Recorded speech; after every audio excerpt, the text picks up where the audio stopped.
Everyone welcome back to another video. और आज के इस वीडियो में अपन बात करेंगे मियोसिस फर्स्ट के बारे में। इससे पिछले वीडियो में अपन ने माइटोसिस के बारे में बात की थी। तो अगर आपने वो वीडियो नहीं देखा है तो मैं डिस्क्रिप्शन में उसका लिंक डाल दूंगा, आप वहाँ जाके वो देख सकते हो। तो मियोसिस की बात करते हैं तो सबसे पहले आपको पता है कि ये एक नॉर्मल सेल है। तो इसके अंदर जो ये न्यूक्लियस है, न्यूक्लियस के अंदर ये क्रोमेटिन प्रेजेंट होता है। अब क्रोमेटिन बहुत डेंस प्रेजेंट होता है इसके अंदर, तो ठीक तरीके से विजिबल नहीं होता। और ये बाहर सारे ऑर्गेनल्स प्रेजेंट होते हैं, ये सारे ऑर्गेनल्स बाहर इसके प्रेजेंट होते हैं सेल के। तो जब ये सेल प्रोफेज फर्स्ट में जाएगी तो ये रेस जो है कुछ इस टाइप से अरेंज हो जाएंगे दोनों। आती है बात समझ में? दोनों न्यूक्लियस इस तरीके से अरेंज हो जाएंगे और जो सेंट्रियोल जो होते हैं वो साइड में प्रेजेंट होते हैं, अपोजिट पोल की तरफ जाते हुए रहते हैं। सेंट्रियोल दोनों अपोजिट पोल की तरफ जाते हुए रहते हैं और इसके अंदर जो है जो न्यूक्लियर मेम्ब्रेन प्रेजेंट होती थी वो गायब हो जाएगी। यहाँ पर नहीं दिख रही है तो ये गायब हो जाएगी। सेल ऑर्गेनल्स नहीं दिख रहे हैं, वो भी सारे गायब हो जाएंगे। तो ये सारे इसके अंदर गायब हो जाएंगे हर चीज़। और जो सेंट्रियोल है, एक बार फिर से मैं बता देता हूँ कि सेंट्रियोल जो है अपने दोनों अपोजिट पोल की तरफ जाते रहते हैं कि ये यहाँ पर जाएगा और ये यहाँ पर। और जो न्यूक्लियर मेम्ब्रेन है वो गायब हो जाएगी और जो सेल ऑर्गेनल्स हैं वो भी इसमें सारे डिसअपियर हो जाएंगे प्रोफेज फर्स्ट के अंदर। इसके अंदर बात करेंगे कि अब इसमें कितने क्रोमोजोम प्रेजेंट हैं और कितनी इसकी प्लोइडी है।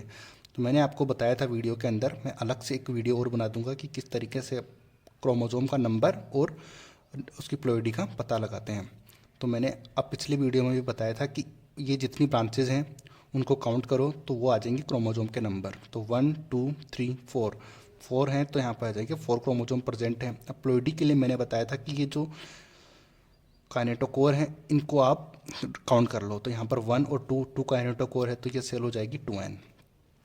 जब सेल अब आगे जाएगी तो से अगली स्टेज आती है मेटाफेज। तो मेटा का मतलब मैंने बताया था कि ये होती है मिडल में एक लाइन बना लो। मिडिल में लाइन बना लेंगे तो ये क्रोमोजोम जो है इस तरीके से यहाँ पर अरेंज हो जाएंगे दोनों मिडिल लेयर के ऊपर। इस तरीके से इसमें अरेंज होते हैं। मियोसिस की अपन बात कर रहे हैं तो इस तरीके से ये अरेंज हो जाएंगे और जो सेंट्रियोल जो हैं वो चले जाएंगे अपोजिट पोल की तरफ। इस मेटाफेज के अंदर सेंट्रियोल अपोजिट पोल पर जाके सेट हो जाएंगे और इस तरीके से यहाँ से इसे स्पिंडल फाइबर से ये अटैच हो जाएंगे क्रोमोजोम से। ठीक है, आती है बात समझ में? दोनों सेंट्रियोल, एक बार फिर से मैं रिपीट कर देता हूँ कि दोनों सेंट्रियोल अपोजिट पोल पे जाके सेट हो जाएंगे और जो क्रोमोजोम जो है, मेन चीज़ है क्रोमोजोम जो है मिडिल प्लेट के ऊपर जमा हो जाएंगे। यहाँ पर प्लोइडी की बात करेंगे तो यहाँ पर भी 4 ब्रांच हैं तो यहाँ पर भी 4C हो जाएगा। 2 काइनेटोकोर प्रेजेंट हैं तो ये भी हो जाएगी 2n। अब अगली बात करते हैं तो जब मेटाफेज से जाएगी यहाँ पर एनाफेज के अंदर, मेटाफेज से एनाफेज के अंदर जाएंगे तो ये जो स्पिंडल फाइबर जो बने थे वो जो है इन दोनों क्रोमोजोम को जो मिडिल प्लेट है उससे दूर की तरफ लेके जाएंगे। यहाँ पे है स्पिंडल फाइबर से जुड़े हुए जो क्रोमोजोम हैं उनको दोनों को अलग कर दिया है। वो दोनों क्रोमोजोम एक दूसरे से अलग हो गए हैं इस तरीके से और ये स्पिंडल फाइबर से जुड़े हुए हैं थे। ये जो स्पिंडल फाइबर होते हैं उनसे काइनेटोकोर से जुड़े हुए हैं, दोनों एक दूसरे से अलग हो रहे हैं एनाफेज के अंदर। आती है इतनी बात समझ में?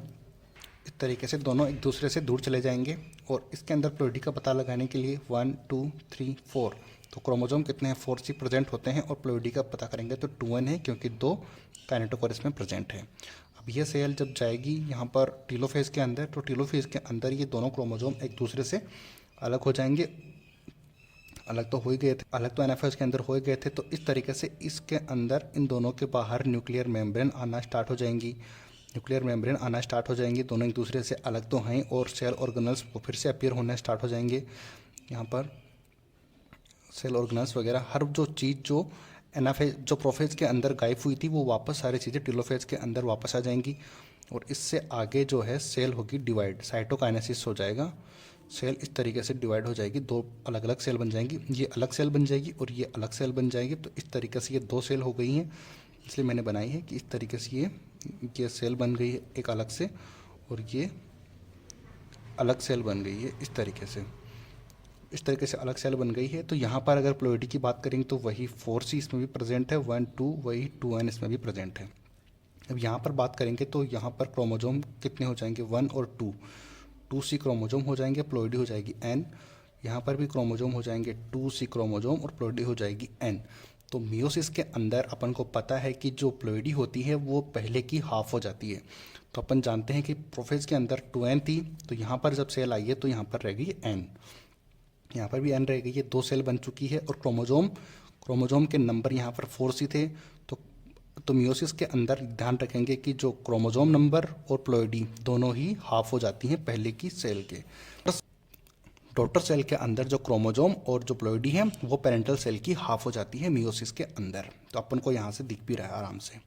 अब यहाँ से जब ये सेल है, अब ये दोनों सेल जाएगी मियोसिस सेकंड के अंदर, ये मियोसिस सेकंड के अंदर जाएंगी। तो मियोसिस सेकंड के अंदर अपन डिस्कस करते हैं आगे की बात। जाएगी दोनों ही, लेकिन अपन एक को लेके देखेंगे तो दूसरी ऑटोमेटिकली उसकी सेम हो जाएगी, ठीक है।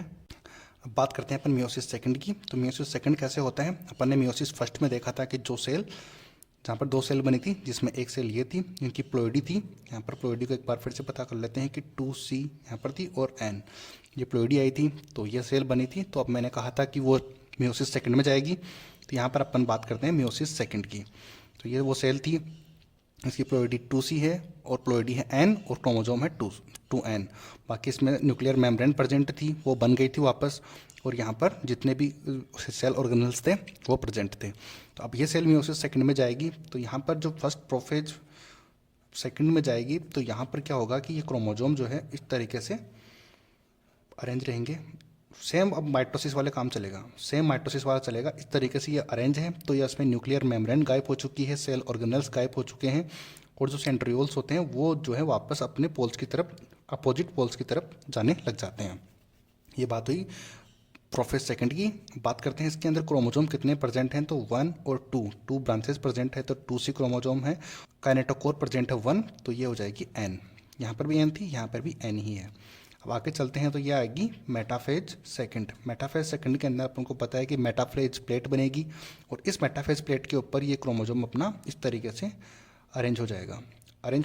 और इसमें अपन को पता है कि जो सेंट्रियोल्स होते हैं वो दोनों पोल की तरफ जा चुके हैं, और ये जो है काइनेटोकोर से स्पिंडल फाइबर से जुड़े हुए रहते हैं, स्पिंडल फाइबर से जुड़े हुए होते हैं। और ये स्पिंडल फाइबर हैं, इन क्रोमोजोम को एक दूसरे से दूर की तरफ खींचते हैं। ये दोनों एक दूसरे से दूर की तरफ खींचेंगे।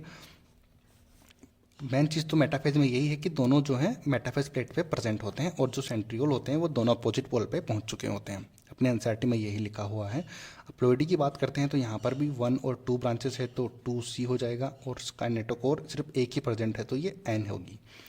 अब बात करते हैं अगली की। अब यहाँ पर मेटाफेज सेकंड से एनाफेज सेकंड में जब सेल आएगी तो दोनों क्रोमोजोम जो है अपोजिट पोल की तरफ जो सेंट्रियोल उनको खींच रहे थे, तो इस तरीके से वो सेंट्रियोल्स प्रेजेंट होते हैं, और ये जो है क्रोमोजोम को इस तरीके से ही खींच रहे थे। तो सेम माइटोसिस वाला काम होगा यार। मियोसिस सेकंड जो है सेम माइटोसिस होगी, एग्जैक्टली माइटोसिस। इस तरीके से दोनों क्रोमोजोम को ये दूसरे की तरफ खींच रहे हैं, ये मेटाफेज प्लेट से दूर की तरफ जा रहे हैं, इस तरीके से ऊपर की तरफ। आती है बात समझ में। ये मेटाफेज प्लेट थी, इससे दूर की तरफ जा रहे हैं, दोनों अलग हो चुके हैं दोनों क्रोमोजोम। अब प्लोइडी की बात करते हैं तो वही 1 और 2 ब्रांचेस हैं, तो 2C, और यहाँ पर जो 2 काइनेटोकोर प्रेजेंट हैं तो प्लोइडी यहाँ पर 2N हो जाएगी। याद रखना मियोसिस सेकंड की एनाफेज सेकंड के अंदर प्लोइडी जो होती है सेल की वो 2N हो जाती है, जो पेरेंटल सेल है उसकी डबल हो जाएगी। ये इंपॉर्टेंट पॉइंट है, ध्यान रखना इस चीज़ को। अगले चलते हैं एनाफेज सेकंड के अंदर, टेलोफेज सेकंड के अंदर अपन चलते हैं। टेलोफेज सेकंड के अंदर क्या होगा कि दोनों क्रोमोजोम अलग अलग हो चुके हैं, इस तरीके से प्रेजेंट हैं, तो इनके ऊपर न्यूक्लियर मेम्ब्रेन वापस आना स्टार्ट हो जाएगी। आती है बात समझ में, न्यूक्लियर मेम्ब्रेन वापस आ जाएगी, सेल ऑर्गेनल्स बनना स्टार्ट हो जाएंगे चारों ओर, और सब कुछ इसमें प्रेजेंट वापस जो है प्रोफेज वाली, जो एक नॉर्मल सेल है वो सारा यहाँ पर बनना स्टार्ट हो जाएंगी सब कुछ। आती है बात समझ में इस तरीके से। और फिर जो आगे चलकर ये सेल जो है यहाँ से साइटोकाइनेसिस हो जाएगा। साइटोकाइनेसिस से ये 2 सेल बन जाएंगी, और दोनों सेल इस तरीके से क्रोमोजोम इसके अंदर प्रेजेंट होगा। अब इसकी प्लोइडी की बात करते हैं तो यहाँ पर भी सेल जो है 2 ब्रांचेस हैं, तो 2C हो जाएंगी, और 2 काइनेटोकोर प्रेजेंट है तो 2N प्रेजेंट होगी। तो टेलोफेज और एनाफेज दोनों के अंदर प्लोइडी जो है पेरेंटल जो सेल होती है उसकी डबल होती है, और क्रोमोजोम सेम ही रहेंगे, क्रोमोजोम में नंबर में कोई चेंज नहीं आएगा। और यहाँ पर जाएंगे तो यहाँ पर प्लोइडी कितनी हो जाएगी, यहाँ पर भी एन है और क्रोमोजोम भी, प्लोइडी एन है, क्रोमोजोम है 1C। यहाँ पर भी प्लोइडी एन है, क्रोमोजोम है 1C। तो बात करते हैं कि मियोसिस सेकंड के बाद जो सेल बनती है उसमें क्रोमोजोम का नंबर जो होते हैं वो जो सेल होती है पेरेंटल सेल से आधे हो जाते हैं। ठीक है, आती है इतनी बात समझ में। तो इम्पोर्टेंट बातें ये थी कि मियोसिस सेकंड के अंदर जो क्रोमोजोम है वो पेरेंटल सेल के हाफ हो जाते हैं। ठीक है, और जो प्लोइडी होती है उसमें कोई चेंज नहीं आता है। लेकिन अपन को याद रखना है कि टीलोफेज और एनाफेज के अंदर जो प्लोइडी होती है वो पेरेंटल सेल की डबल रहती है। इस तरीके से अपनी मियोसिस सेकंड भी कंप्लीट हुई, और इनका जो कंक्लूजन है माइटोसिस किस में हेल्प करती है और मियोसिस किस चीज़ में हेल्प करती है, कौन से सेल्स में होती है, कौन से सेल में नहीं होती है, वो मैं उनका अलग से वीडियो बना दूंगा। और ये जो प्लोइडी है इसको समझाने का भी मैं अलग से वीडियो बना दूंगा और साथ में। तो आज के लिए इतना ही करेंगे। Thank you so much.